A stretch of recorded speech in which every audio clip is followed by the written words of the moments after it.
నమస్తే, welcome to Aadya media. నేను miss వర్ణ. ప్రస్తుతం మనతో పాటు ఉన్నారు సీనియర్ జర్నలిస్ట్, సినీ పరిశోధకులు ఇమ్మంది రామారావు గారు. నమస్తే అండి రామారావు గారు. రామారావు గారు, లారెన్స్ అంటే మనందరికీ తెలిసిన వ్యక్తే, చాలా మంచి వ్యక్తి అని కూడా మనందరికీ తెలుసు. అంటే తను సంపాదించిన దాంట్లో ఎక్కువ భాగం ఎవరికైనా కష్టాల్లో ఉన్నారు, పేదల్లో ఉన్నారంటే వాళ్ళకి పంచిపెడుతూ ఉంటారని. కొంతమందికి ఇళ్ళు కట్టించిన సందర్భాలు కూడా ఉన్నాయి తమిళనాడులో. ఇప్పుడు మానసిక వికలాంగులకు చాలా పెద్ద మొత్తంలో డొనేట్ చేశారు, అది కూడా రజనీకాంత్ గారు వైఫ్ చేతుల మీదుగా చేశారు అంటూ వార్తలు వస్తున్నాయి. ఎందుకు, ఎలా? ఇక్కడ లారెన్స్ గారిలో ఉన్నటువంటి వ్యక్తిగతమైన విషయాల జోలికి నేను వెళ్ళదలుచుకోలేదు, కానీ ఎక్కడో గ్రూప్ డ్యాన్స్ ఆడుతున్న వ్యక్తుల్లో ఆ కనుచూపు మేరలో అక్కడ మొత్తం అందరూ చిన్న చిన్న దృశ్యాలు కనిపిస్తున్నాయి, బొమ్మలు. ఆ గ్రూప్ డ్యాన్స్లో రజనీకాంత్కి ఎందుకో లారెన్స్ చూసిన తర్వాత, లారెన్స్ నీ పేరేం పేరురా అన్నాడు. అంటే లారెన్స్ కాదండి, పిలిచి నీ పేరేం పేరు అంటే లారెన్స్ రాఘవేంద్ర అంటే ఆయనకి ఏదో చౌబ్రతుల మధ్య ఉంటే రాఘవేంద్ర స్వామి మొక్కుంటే ఆయన బతికాడని, అందువల్ల రాఘవేంద్రని పెట్టాడని చెప్తే ఈయన రజనీకాంత్ గారికి కూడా రాఘవేంద్ర అంటే చాలా ప్రేమ, చాలా భక్తి, విశ్వాసాలు అన్నమాట. అప్పుడు చూస్తే డ్యాన్స్ అదరగొట్టేస్తున్నావు అనమాట. ఏమైనా నువ్వు డ్యాన్స్ బాగా చేస్తున్నావు కదా, నీకేమైనా డ్యాన్స్ కంపోజ్ చేసేటువంటి అవకాశాలు ఉన్నాయంటే చేశాడు, డ్యాన్స్ కంపోజ్ చేశాడు, చాలా బాగా చేస్తున్నాడు.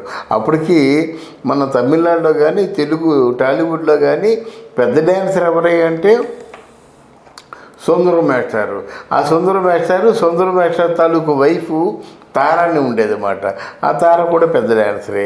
ఆ సుందరం మాస్టర్ తాలూకు కొడుకు ప్రభుదేవ అప్పుడప్పుడు పైకి వస్తున్నాడు అన్నమాట. సరే నువ్వు ఉంటే బాగుంటుందని చెప్పేసి మొట్టమొదటిసారిగా లారెన్స్ మాస్టర్కి అవకాశం ఇచ్చి మాస్టర్ని చేసింది మాత్రం ఇక్కడ రజనీకాంత్. తర్వాత అంటే అప్పటికాంచి ఆయన గాడ్ ఫాదర్ అన్నమాట, ఆయనకి గాడ్ ఫాదర్ అనే ఫీలింగ్ ఉంది. తర్వాత ఇక్కడికి వచ్చిన తర్వాత ఏమో చిరంజీవి గారు చాలా లైక్ చేశాడు. అప్పటికి సుందరం మాస్టారు, ప్రభుదేవ మాస్టార్ని ఎక్కువ ఉపయోగించుకుంటున్న వ్యక్తి, కానీ లారెన్స్ మాస్టార్ని చూసిన తర్వాత వరుస పెట్టి సినిమాలు ఇచ్చారన్నమాట. ఇస్తే పైకి వచ్చిన తర్వాత యాక్చువల్గా ప్రపంచాన్ని ఎవరు పట్టించుకోరమ్మా.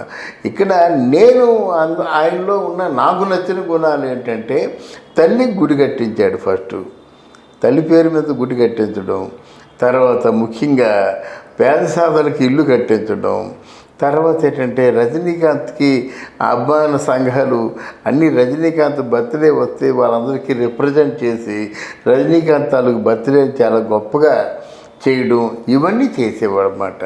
మొన్న ఏమైందంటే అది చాలా అంటే రజనీకాంత్ గారి తాలూకు భార్య లత, ఆవిడని పిలిచి మానసిక రోగులు ఉంటారు అందరన్నమాట.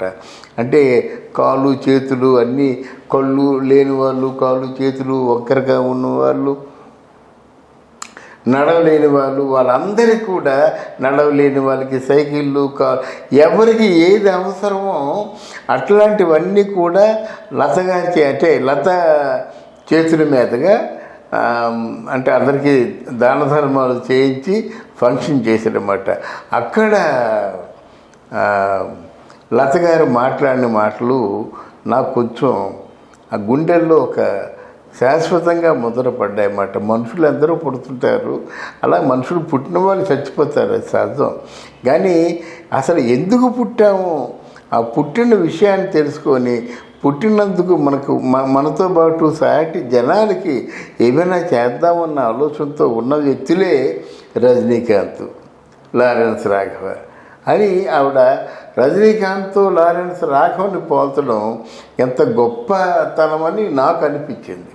రెండోది ఏంటంటే, ఇప్పుడు వాళ్ళు బయటకు వస్తే వాళ్ళు చూడడానికి కూడా ఇష్టపడవమ్మా. మనం మానసిక రోగులు చాలా అంటే టిపికల్గా ఉంటారన్నమాట. కళ్ళల్లో పెట్టుకొని నోరు జొడ్డు కారుస్తూ రకరకాలుగా ఉంటారన్నమాట. అట్లాంటి వ్యక్తిని అలా గట్టిగా కావలించుకొని వాళ్ళకి సైకిళ్ళు ఇంక మిగతావన్నీ కూడా వాళ్ళకి ఏ అవసరం అన్నీ ఇప్పించడంలో విషయం మాత్రం మన లారెన్స్ ఒక 4 మెట్లు పైన ఉండి 10 మందికి ఆదర్శప్రాయంగా ఉన్నాడని నా ఉద్దేశం.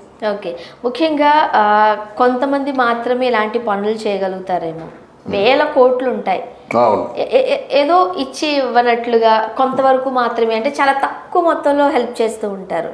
అవును, బట్ వీళ్ళకున్నది చాలా మొత్తం వరకు వీళ్ళు ఇచ్చేస్తున్నారు. సంపాదిస్తుందంతా దాన ధర్మాలు చేస్తున్నాడు. అసలు ఆయన ఏముంది, సంపాదించిందంతా దాన ధర్మాలు చేస్తున్నాడు. అలాగే సంపాదించిన డబ్బుతో సినిమాలు చేస్తున్నాడు. నిరంతరం ఎప్పుడు సినిమాలు ఉండాలి, సినిమాలు లేకపోతే ఆయన నిద్రపడదు. అంటే ఆయన హీరోగా యాక్ట్ చేస్తాడు, రుద్రుడు యాక్ట్ చేశాడు కదా, అందువల్ల సినిమాలు చేస్తాడు, దాన ధర్మాలు చేస్తాడు. అంతే. సేపు ఉన్నంతకాలం మనం బతికినంతకాలం దాన ధర్మాలు చేద్దాం, అది పోతా అంతే కదా.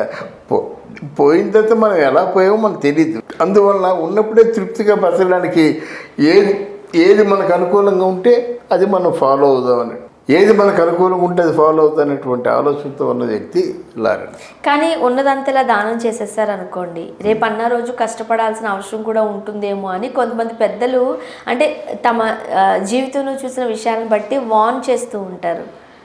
అయ్యా పిచ్చి తల్లి, దాన ధర్మాలను చేయడం అన్నది పెద్ద వ్యసనం అమ్మా. కన్నాంబ గారి తాలూకు మొగుడు రాజరాజేశ్వరి కంపెనీలో నెలకి 2 జీతాలు ఇచ్చేవాడు.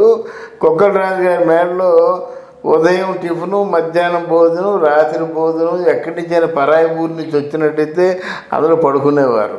అర్థమైందా? కళార్ నాగభూషణం గారు నెలకి 2 జీతాలు ఇచ్చేవారు. చివరికి ఎలా చనిపోయారు తెలిసినా? కళ్ళు కనిపించక, మామూలుగా ఎవరినైనా అడుక్కుందామంటే అడుక్కోవడానికి మనుషులు కూడా కనిపించక చాలా దుర్భరమైన పరిస్థితుల్లో చనిపోయాడు. ఎవరు? కళార్ నాగభూషణం గారు, రాజరాజేశ్వరి కంపెనీ తాలూకు ఆయన.